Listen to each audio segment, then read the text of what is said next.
সকাল বন্ধুরা। তো দেখো, শঙ্কু তো সকালে চলে গেছে আর আমি এই যে উঠে পড়েছি। উঠে মানে আর শুলাম না, শরীরটা বেশি ভালো না, তাও শুলাম না। আমি ভাবলাম না, তাড়াতাড়ি উঠে পড়ি, না চলে যায় আর কাজও আমার তাড়াতাড়ি হয় না। তো তার জন্য কি করছি, এই যে সোফাটা না, আমি সব বই টই রাত্রেবেলা মানে এদিকে টেনে রেখে দেয়। তো আমি এই জন্য সকালে উঠে সাইড করে দেখো চাদর টাদর সব কিছু ঝেড়ে আর কি গুছিয়ে নিচ্ছি। সকালে তো জানো সকালের কাজটাই বেশি থাকে ঘরের বউদের। তো আর আমার তো সংসারে একার কেউ নেই, শঙ্কু যতটা পারে করে চলে যায়, তারপরে তো আমাকেই করতে হয় না। তো দেখো এই যে সব ঝেড়ে রোজই, এগুলো রোজকার কাজ আমার। এ আর কি বলবো তোমাদের, রোজই তো এক কথা বলতে আমার ভালো লাগে, কিন্তু তোমাদের হয়তো শুনতে ভালো লাগবে না। তোমরা ভাববে এই দিদিভাইটা রোজ এক কথা বলে। কিন্তু কি করব বলো, আমি তো এখন বাইরে বেশি যেতে পারি না। তো সংসারের যে কাজ সেগুলোই তো তোমাদের ভিডিওতে দেখাই, যেটা যেহেতু আমার ডেলি ব্লগ এটা, তো আমাকে এই কাজই দেখাতে হবে। তো দেখো আমি এখানে বই টই সব কিছু গুছিয়ে সুন্দর করে আর কি গুছিয়ে নিচ্ছি। তারপর টেবিল টেবিল মুছবো, ফ্রিজ মুছবো, তারপরে স্নান টান করবো, মানে ঘর ঝাড় দেবো, ঘর মুছবো তারপরে। তো দেখো আমি এখানে সব কিছু মোছামুছি করে নিচ্ছি, ফ্রিজ ট্রিজ মুছে টেবিল টেবিল ভালো করে, মানে ডাইনিং টেবিলটা ভালো করে মুছে টুছে নিই। মেয়ে একবার সোফার মধ্যে উঠে পড়ে, একবার ডাইনিং টেবিলে বসে পড়ে, মানে চশমার বাক্স টাক্স সব ছড়িয়ে ছিটিয়ে রাখে। দেখতেই বড় জানো তো, কোনো কিছু গুছিয়ে এ করে না। ওর আর কি সব কিছু ছড়িয়ে ছিটিয়ে রাখা এটা ওর অভ্যাস ছোটোর থেকেই। এত শেখাই কিন্তু কিছুতেই হয় না। তো দেখো আমি এখন ফ্রিজ ট্রিজগুলো আর কি মুছে নিচ্ছি। আর যদি বলি যে শোনাই একটু গুছিয়ে রাখবে, কিন্তু ওর ইচ্ছা খুশি। আর তার মধ্যে ওর পড়ার এত চাপ, তো এত মোটা মোটা বইগুলো পড়ে। তারপরে তো জানো একটা মেডিকেলের যে স্টুডেন্ট, তার কত মানে পড়ার চাপ থাকতে পারে, তোমরা সবাই জানো। তো এখন আমি ঘরগুলো সব ঝাড় দিয়ে নিচ্ছি। এই যে সকালে একবার ঝাড় দিয়ে নিয়ে মুছে নেব, তারপর রান্না টান্না শেষ হলে আবার মুছে নিই। কোনোদিন তোমাদের সাথে শেয়ার করি, কোনোদিন করি না। আর এখন একটা কি সমস্যা হয়েছে বলো তো, আমার মোবাইলে না একদম চার্জ হচ্ছে না। 3,000 টাকা দিয়ে মোবাইলটা ঠিক করলাম, কিন্তু জানি না সেই যে জলে পড়ে গেছিলো তারপর থেকেই প্রবলেমই চলছে। তো সেই জন্য একটু চার্জ হয়, আবার আমি মোবাইলটা বসিয়ে দিই, আবার তোমাদেরকে একটু ভিডিও দেখাই, আবার মোবাইলটা চার্জে, মানে 24টা ঘন্টা মনে হয় চার্জেই পড়ে থাকে। তো সেই জন্য বেশি কিছু শেয়ারও করতে পারি না, সারাদিন তো কত কাজ থাকে। তারপরে ভিডিও লং হয়ে যায়, বেশি লং হয়ে গেলে তো বেশি বড় হয়ে গেলে তোমাদের দেখতে আর কি অনেক নেট খরচা হবে না। তো আমাকে তো সবার কথাই ভাবতে হবে, শুধু আমার নিজের কথা ভাবলে তো চলবে না। যেহেতু আমি তোমাদের ভালোবাসি, তোমাদেরকে আমি নিজের ভাবি, যে আমার নিজের, আমি যেমন তোমাদের নিজের ঘরের মেয়ে, তো আমিও তোমরাও আমার সব নিজের পরিবার, যেহেতু আমার থাকে, মানে এতটা আমি তোমাদের ভালোবাসি, তার জন্য আমি তোমাদের সাথেই সব কিছু শেয়ার করি। তো দেখো এখন এই ঘরটাও ঝাড় দিয়ে নিচ্ছি। আর একটা জিনিস কি বলো তো, সেই যে কম বয়সে 13 বছরে বিয়ে দিয়েছে মা বাবা দেখে শুনে, তারপর থেকে শুধু কষ্টই করে গেলাম, কারোর ভালোবাসা আর পেলাম না। সব কিছুই দরকার না, অর্থেরও দরকার। কাজটা যদি ঠিক মতো না থাকে না, মন মেজাজও ভালো থাকে না, দেখবে তখন ভালো কথাও শুনতে ভালো লাগে না। তো আমাদেরও সেই একই অবস্থা। যেহেতু শঙ্কুর ওই কোম্পানিটা বন্ধ হয়ে গেছে, এখন অন্য একটা কাজ করছে, তো তার জন্যে সব কিছুই আর কি একটু অসুবিধা চলছে বাড়িতে, কোনো রকমের সংসারটা চালাতে হচ্ছে। আর সব থেকে বেশি যেটা প্রবলেম, মেয়ের পড়া। আমার মেয়ের কি বলতো, সেই আমাদের কি অবস্থা, আমাদের মধ্যবিত্ত ঘরে আমাদের কি ছেঁড়া কাতায় শুয়ে যে স্বপ্ন দেখা, আমাদের সেই অবস্থা। আর কি বলবো তোমাদের, দুঃখের কথা আর কি বলবো। কেন বলো তো, মেয়ে পড়তে চায়, আমার মেয়ে পড়াশোনায় ভালো, নিজের মেয়ে বলে বলছি না, পড়াশোনায় ভালো, এত পড়ার ইচ্ছা। তো আমি সেই জন্য মা হয়ে কি করে আমি ওকে পড়াটা বন্ধ করি, তোমরাই বলো। তো সেই জন্য আমি তোমাদেরকে বলি, বন্ধুরা আমাকে একটু সাপোর্ট করো, যার জন্য আমি যাতে আমি মেয়ের পড়াটা চালাতে পারি। আমার মেয়ের পড়াশোনার জন্যই আমি আজকে ইউটিউবে এসেছি। নাহলে আমি 3 বছর ধরে আমি ইউটিউব দেখছি, যারা আর কি ইউটিউবে ভিডিও করে, মৌ, তারপরে মন্দিরা, প্রীতি, টিনা, মানে সবার ভিডিও আমি দেখি, পিয়া, সবার ভিডিও দেখি। কিন্তু কি বলতো, আমি কোনোদিন ভাবিনি যে ইউটিউবে আসবো। কিন্তু আজকে আমি আসতে বাধ্য হয়েছি, যেহেতু আমার এত বড় সার্জারির পর থেকে আমি না সেলাই মেশিন চালাতে পারবো, না বাইরে গিয়ে কোনো কাজ করতে পারবো।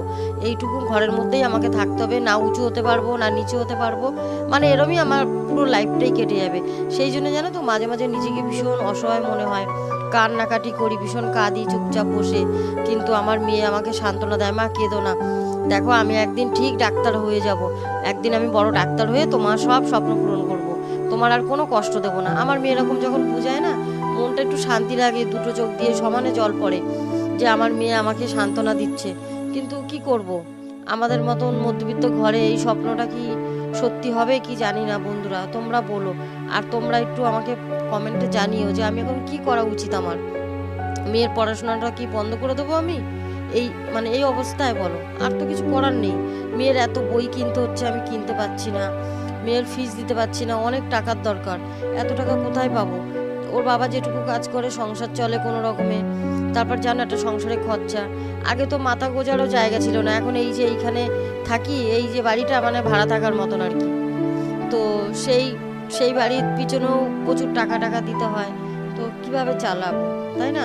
আর একটা কলকাতা শহরে বাড়িতে ভাড়া থেকে যে সংসার চালাবে, জানো তো, মানে নিজের বাড়ি আবার ভাড়া বাড়ি বলতে পারো, মানে নিজের বলতে কিছুই নেই।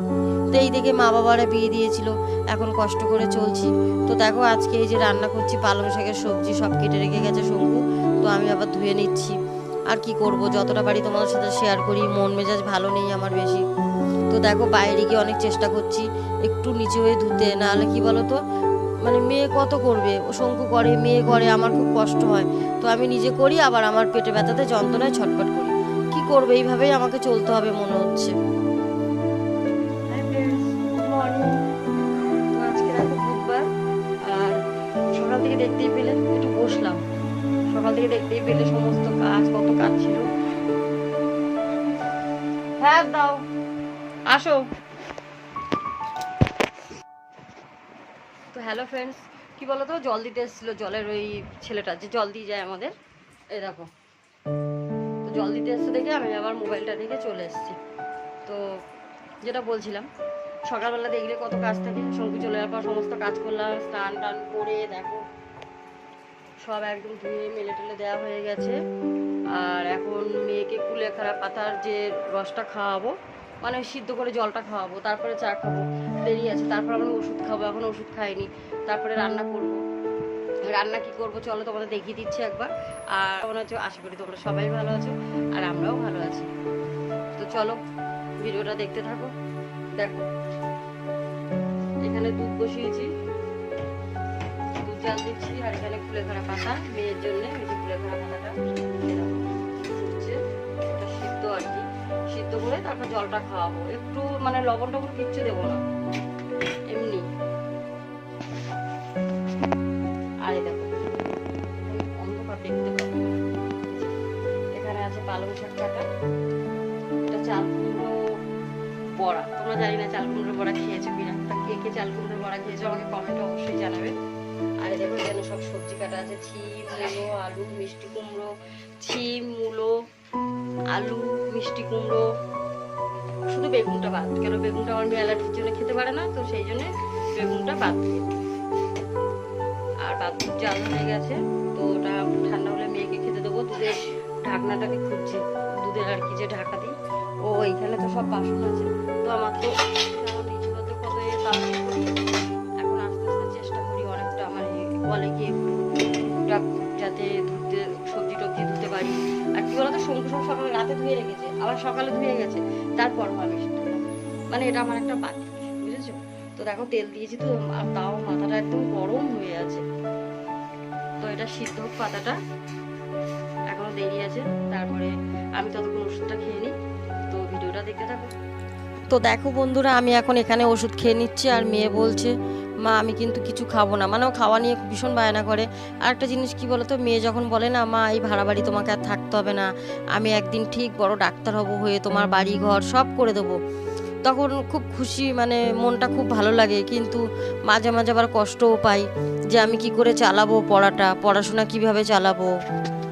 তো ভাবি যে পড়াশোনাটা কিভাবে এগিয়ে নিয়ে যাব, এত বই খাতা কোথার থেকে নিয়ে আসবো, টিচারের ফিস দেবো কিভাবে, মানে সবসময় টেনশন করি জানো তো।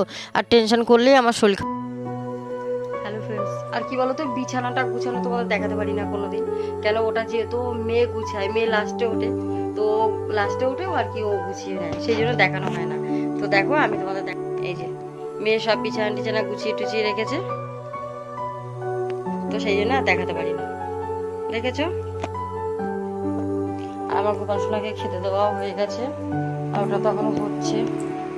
এই দেখো গোপাল খাচ্ছে, এখানে লাইটটা জ্বালানো হয়নি। গোপালকে খেতে দিয়েছি, স্নান টান হয়ে গেছে, সব গোপালের জামা গামছা সব ধোয়া মেলা আছে, আমার শঙ্কুর সবারটা হয়ে গেছে। এই দেখো কুলেখাড়া পাতাটা এরকম সিদ্ধ হবে, এরকম। তারপরে এই জলটা চিপে মেয়েকে দেব। সিদ্ধ হয়ে গেছে।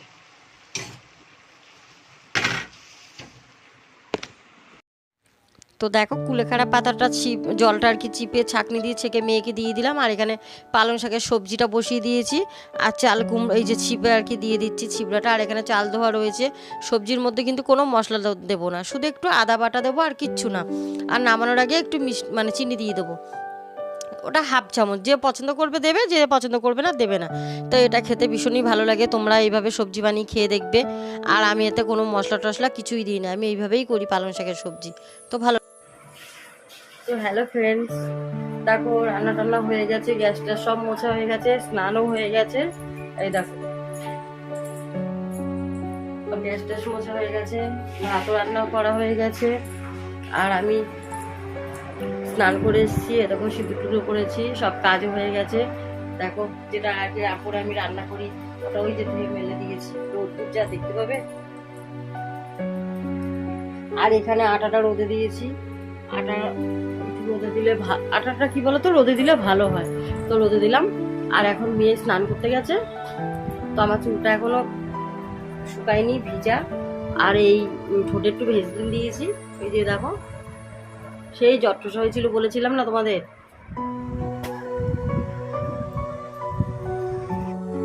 সেই বলেছিলাম না জট্টস হয়েছিল। সেই জট্টস হওয়ার পর থেকে তো ব্যথা ছিল ঠোঁটটা। তারপরে আজকে আবার এই করলাম।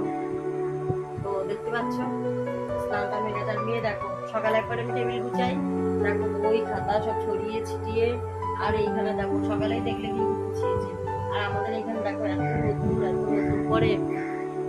আর আমার গাছের ফুল তুলে নিয়ে এসেছি, মেয়ে পুজো দেবে, আমি নিচু হয়ে দিতে পারবো না। কেন বলো তো, এই দেখো আমি বেল পরে আছি, দেখো বেলটা দেখো এখান থেকে, এই দেখো তো বেল পরে আছি, তো নিচু হতে পারবো না। তার জন্য আমি পুজোটা দেবো না, পুজোটা মেয়ে দেবে।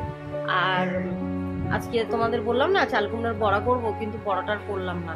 অল্প একটু চাল কুমড়ো, তো ভাবলাম এমনি ছেঁচকি করে নিই ঘন্ট। তো এমনি কালো জিরে শুকনো লঙ্কা ফোড়ন দিয়ে চাল কুমড়োটা ঘন্ট করে নিয়েছি।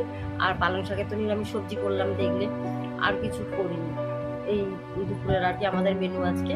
আর সঙ্গীত রাতে আসবে, তো রাতে আসলে তো তোমরা দেখতেই পাবে, রাতে তোমার সাথে শেয়ার করবো। তো এখন যতটুকু হয়েছে শেয়ার করেছি, তো ভিডিওটা দেখতে থাকো। আর মেয়ে এখনো স্নান আসেনি, আর যখন আমরা লাঞ্চ করবো তখন তো তোমাদের সাথে কথা বলবো, শেয়ার করবো, দেখতেই পাবে। তো ভিডিওটা দেখতে থাকো। আর একটা জিনিস কি বলতো বন্ধুরা, এখন তো আমি বেশি বাইরে যেতে পারি না, তো সেই জন্য ঘরে যেটুকু পারি আমি তোমাদের ভিডিও দিই।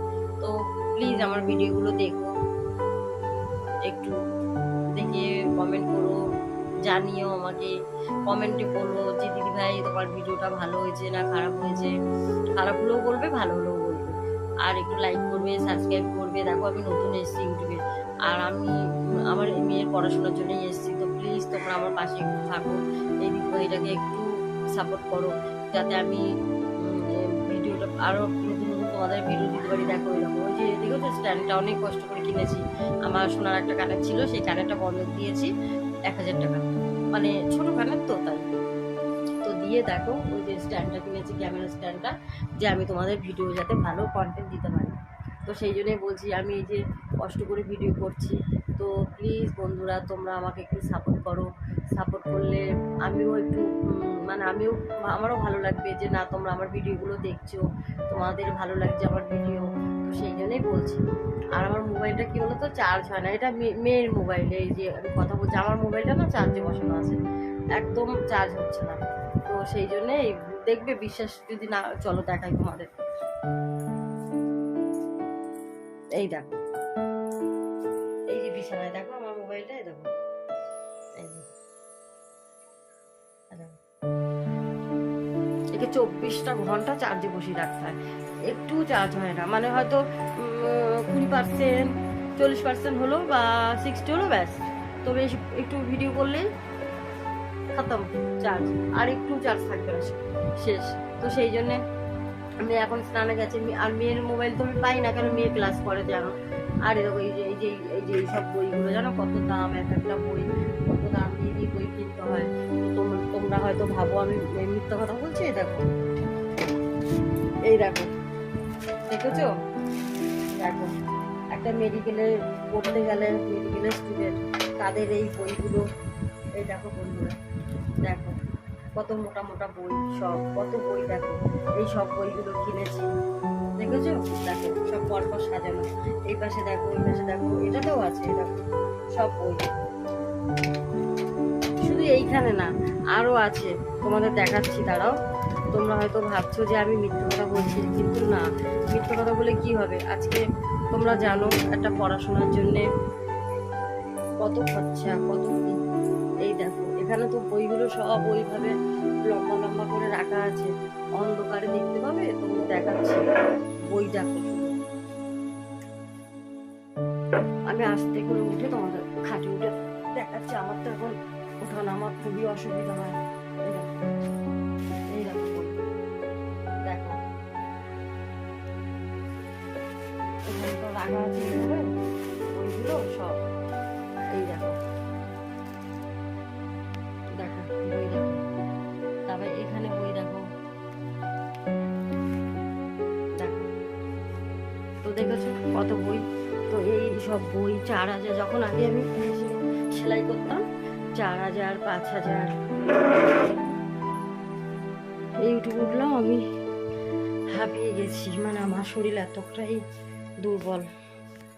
তো এই আগে আমি যখন সেলাই করতাম মেশিনে, আমার সেলাই মেশিন ছিল, চুড়িদার আমি অর্ডারে সব বানাতাম, চুড়িদার, নাইটি, সায়া, ব্লাউজ এগুলো বানাতাম। 300 টাকা, 250 টাকা, 500 টাকা, 600 টাকাও ছিল, আবার 2000 টাকাও ছিল। তো বানিয়ে তখন আমি যা ইনকাম করতাম, আমার হাজবেন্ডের তখন লকডাউনে কাজ চলে গেছিলো জানো তো, তখন আমি পুরো সংসার চালিয়েছি। প্লাস আমার মেয়ে তখন ক্লাস 8-এ পড়ে, 8 থেকে 7 থেকেই যেন পড়ার কিরকম চাপ। তারপরে যখন মেয়ে মাধ্যমিক দিল, সায়েন্স নিল, আরও চাপ। 11, 12-এ গিয়ে আরও চাপ। তো কত সায়েন্সের স্টুডেন্ট, কত পড়ার। তারপরে এই যে মেডিকেল জয়েন্ট, নিটের পড়া, যেন কত খরচা। তো তখন আমি চালিয়েছি, কিন্তু আমার এই সার্জারির পর থেকে ব্যাস আমার সংসারটাই যেন পুরো কীরকম মানে এলোমেলো হয়ে গেছে, কোনো কিছুই। আর আমার সবসময় আমার কষ্ট হয়, মন মেজাজ ভালো থাকে না। আমি ভাবি আমি মনে হয় বেকার মানুষ, আমি কিছু করতে পারি না, জানো তো। তাই তোমাদের সাথে একটু শেয়ার করি, মনটা ভালো লাগে। তারপর অনেক ভেবে চিন্তে আমি অনেকের ইউটিউবে অনেকের ভিডিও দেখতাম, দেখে ভাবলাম যে আমিও একটু ভিডিও করি, যদি আমার মেয়ের পড়াশোনাটা চালাতে পারি। কিন্তু বন্ধুরা এতটাই আমি অসহায় হয়ে গেছি, কি বলবো, যে আমি পড়াশোনাটা যে চালাবো, মানে খুব কষ্ট, আমি চালাতে পারছি না। তো এই মাঝপথে মেয়ের পড়াশোনাটা নষ্ট যাতে না হয়, তার জন্য আমি অনেক কষ্ট করছি। দেখা যাক ভগবান কি করে। আর তোমরা আমাকে সাপোর্ট করো, তোমরা যদি পাশে না থাকো কিছুই আমি করতে পারবো না। তো সবার আগে আমার তোমাদের সাপোর্ট দরকার, তোমাদের ভালোবাসা দরকার। তো প্লিজ বন্ধুরা তোমরা আমাকে সাপোর্ট করো, আমি যাতে আমার মেয়ের পড়াশোনাটা চালাতে পারি, এটাই আমি তোমাদের কাছে অনুরোধ করছি। তো ভিডিওটা দেখতে থাকো। সবসময় দিদিভাইটা দুঃখের কথা বলে না, কিন্তু কি করবো, দিদিভাইটার জীবনটাই দুঃখ আর কষ্ট নিয়ে। সেই যে 13 বছরে বিয়ে হয়েছে, সেই যে খালি মানে কষ্ট করেই গেলাম, খেটেই গেলাম সংসারের জন্যে, কিছুই ছিল না জানো তো। সেই থেকে কষ্ট করতে করতে করতে করতে আজকে এই জায়গায় এসে পৌঁছেছি। এখনো কষ্ট, মানে সুখ শান্তি বলে কি জীবনে পাইনি। আর জানি না কপালে কি আছে, পাবো কিনা তাও জানি না। তো বন্ধুরা অনেক দুঃখের কষ্ট বললাম না, নিজেদের ঘরের মেয়ে বলে আমাকে অন্যায়গুলো ক্ষমা করে দিও, আর আমাকে একটু সাপোর্ট করো তোমরা, এইটুকুই তোমাদের বলছি। হ্যালো ফ্রেন্ডস, তো দেখো সন্ধ্যা হয়ে গেছে, সব জামা কাপড় গুছানো হয়ে গেছে। আর এটা ভাবছি খাটের কানা কেন রেখেছি, এটা শঙ্কু রোজ রাতে এসে ফ্রেশ হয়ে এটা পরে, এটাও রাতেই পরে, রাতের আর কি নাইট প্যান্ট। তো এটা পরে, তার জন্যে ওখানে আছে।